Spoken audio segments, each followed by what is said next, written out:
Well, hello folks, here's a quick follow-up video following yesterday's video where I'd replaced the brake banjo bolts on the bike.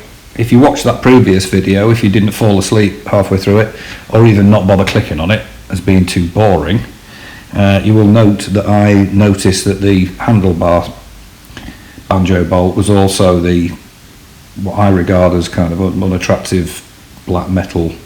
As you can see here, what I've done is cover the tank with an old duvet cover and put a duster underneath doing the handlebars. Brake fluid, as people probably know already, but I'll say it again, obviously it's not very good for paint. And I think also some plastics, as I found out on my Pan-European. So cover everything, make sure that if you do have an accidental spill. Now, as you can see, there's the actual nut or banjo bolt itself. It's the same as the others. So the spec to replace that with stainless steel, I'll put in the description below anyway, but it's exactly the same one as the other banjo bolts anyway on the previous video, but I'll put the link in again.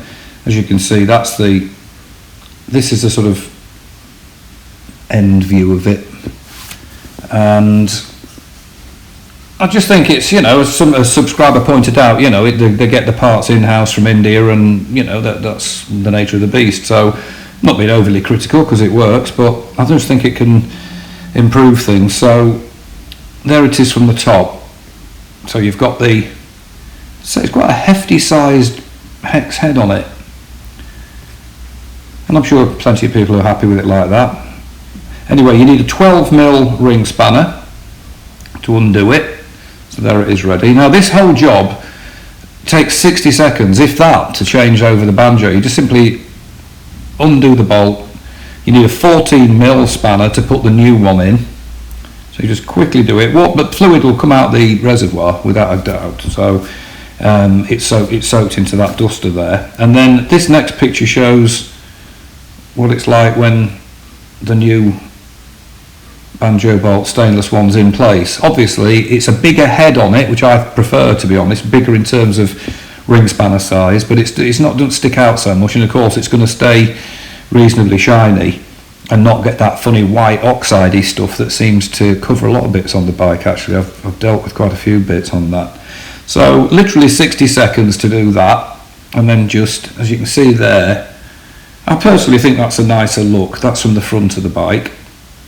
Then when it comes to bleeding it, now I've been out on the bike, it's absolutely fine, the brakes are working 100%. I did not bleed it from the bleed nipple at the bottom, because my logic is that when you undo the old banjo, then the fluid that's in the pipe and the banjo itself is not going to drip anywhere. So really I'm doing the little tapping trick that I did on yesterday's video. So I just put a little bit of brake fluid in to replace the bit that had come out, and if you look at this video now, I'm just giving it little taps, and you'll see you get the bubbles coming up, and I can't see the point in using the bleed nipple, because there's no way that braided hose, and it's thin bore as well, is going to get air right the way down. I think it'd probably be more difficult to bleed it through the bleed nipple. The air bubbles are naturally coming up, and it's only from the main cylinder where the fluid has leaked out when changing the banjo bolt. So all I've done is to just tap it and keep going until no more bubbles come, and believe me, it's absolutely 100%. Sort of reaching the end of it there, and that's it really. Top the fluid up and it's 100%. So that's it in place now with all its dusters and duvet covers out the way. I'm not quite sure, looking at that reservoir on the left, what those funny marks are actually. Not noticed those. But there you go. So that's the finished job. Literally 60 seconds under to put the bolt in. Make sure you don't cross thread it, obviously. And the spec is in the description in terms of the thread and the size. And there you go. That's just a quick overview. There's the actual front caliper with the stainless bits on. I think it looks a lot better. Everything you can see there is stainless virtually, apart from the ABS nuts, bolts that are holding the ABS disc on, but I might even do them one day. But as you can see, I think it gives a cleaner look.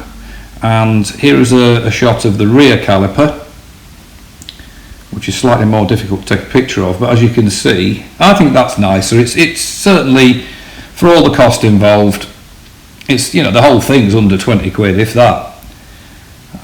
Bit of brake fluid, you really don't need much. Don't buy huge quantities of brake fluid because you just won't need it. I think I used probably an egg cup full today. Not even that on the front one.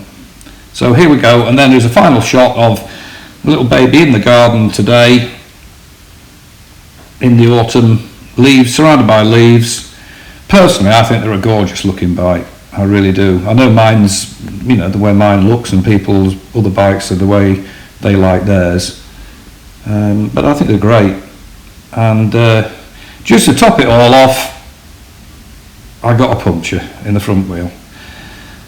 As I discovered, I went round to see a friend who's got a Triumph Thruxton, and blooming tyre was flat. So there you go. I've got shiny stainless steel, everything, but a flat tyre. So fortunately they're tubed. I'm going to go and take it into the bike shop and get them to do it. So there you go.